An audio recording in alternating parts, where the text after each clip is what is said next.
क्या आपकी धान की फसल के पत्तों पर भूरे मटमैले रंग के धब्बे दिखाई देते हैं? क्या आपकी धान की पत्तियां ऊपर से सफेद होकर मुड़ रही हैं? पौधे का समुचित विकास नहीं हो पा रहा है?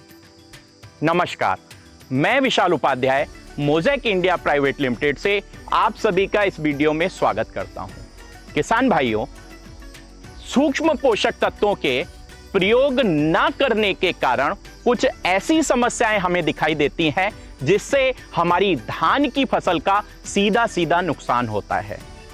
सूक्ष्म पोषक तत्व ऐसे पोषक तत्व हैं जिनका कम प्रयोग करके, जो थोड़ी मात्रा में प्रयोग होने पर भी जिनका आप ज्यादा लाभ ले पाते हैं। किसान भाइयों, जब हम इन सूक्ष्म पोषक तत्वों की बात करते हैं, क्योंकि ज्यादातर हमने अपने क्षेत्रों में देखा कि किसान भाई हमारे सूक्ष्म पोषक तत्वों का प्रयोग ना के बराबर कर रहे हैं और कहीं कहीं तो बिल्कुल नहीं करते, जिसके कारण इसका दुष्परिणाम सीधे सीधे हमारी फसल पर पड़ता है। हमारी फसल का विकास अच्छा नहीं हो पाता, हमारी फसल में कई ऐसी बीमारियां पनप जाती हैं जिसको हम दवाइयों के माध्यम से दूर नहीं कर पाते हैं।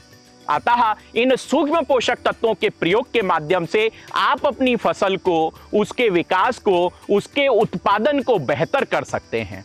किसान भाइयों, मैं आज इन सूक्ष्म पोषक तत्वों में मुख्यतः जो धान के लिए सबसे ज्यादा जरूरी है उन पर बात करूंगा। किसान भाइयों, सूक्ष्म पोषक तत्वों के प्रयोग न करने के कारण कई बार हमारे उत्पादन के साथ साथ उस उत्पादन की जो गुणवत्ता है वह भी कम हो जाती है। किसान भाइयों, मैं आज बात करूंगा जिंक के बारे में। जिंक वह सूक्ष्म पोषक तत्व है जो धान जैसी फसल के लिए बहुत महत्वपूर्ण है। धान की फसल में जिंक का जो प्रमुख कार्य है वह सर्वप्रथम हमारी धान की फसल में कल्लों की संख्या को बढ़ाने का कार्य करता है। साथ ही साथ आप देखेंगे क्लोरोफिल की मात्रा को बेहतर करने में जिंक का अहम योगदान होता है। इतना ही नहीं मेरे प्यारे किसान भाइयों, जब मैं जिंक की बात करता हूं तो जिंक खैरा नामक बीमारी को भी दूर करने का काम करता है।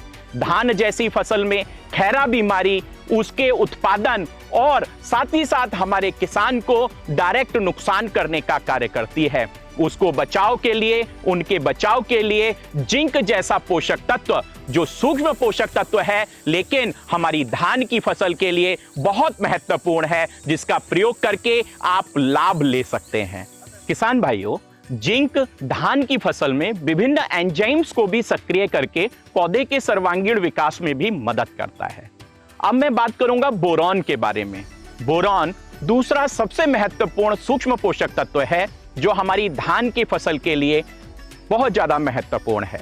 अगर मैं बोरॉन के कार्य की बात करूं, बोरॉन हमारी फसल में कोशिकाओं के निर्माण और कोशिकाओं के विभाजन में महत्वपूर्ण होता है। इतना ही नहीं, बोरॉन परागण की प्रक्रिया को बढ़ा करके हमारे दानों की संख्या को बढ़ाने में मदद करता है, जिससे हमारी बालियों में दाने अच्छे और पुष्ट बनते हैं। इतना ही नहीं, बोरॉन एक ऐसी खाद है जो हमारी फसल में समय से परिपक्वता को, मैच्योरिटी को करने का काम करती है, जिससे हमारी फसल समय पर परिपक्व होती है, मैच्योर होती है। तो इन सभी कार्यों के साथ बोरॉन हमारी धान की फसल के लिए बहुत महत्वपूर्ण कार्य करती है और इसका बहुत महत्वपूर्ण रोल होता है। बोरॉन विभिन्न मुख्य पोषक तत्वों के अवशोषण में भी अहम योगदान देता है। अगर मैं इन सूक्ष्म पोषक तत्वों के कमी के लक्षणों की बात करूं तो धान की फसल में जिंक की कमी के कारण पौधे अविकसित रह जाते हैं। किसान भाइयों, सूक्ष्म पोषक तत्वों का प्रयोग आप जमीनी खाद के रूप में या स्प्रे के माध्यम से कर सकते हैं, लेकिन क्योंकि सूक्ष्म पोषक तत्व हमारे पौधे में चलायमान नहीं हो पाते हैं, बहुत सारे ऐसे पोषक तत्व हैं जो जमीन में, पौधे में, दोनों में चलायमान नहीं हो पाते हैं, जिसके कारण उसका लाभ आप जमीनी खाद के रूप में उतना नहीं ले पाते हैं। अतः स्प्रे के माध्यम से जब हम सूक्ष्म पोषक तत्वों का प्रयोग करते हैं तो उसका लाभ हमारी फसल के लिए ज्यादा मिल पाता है।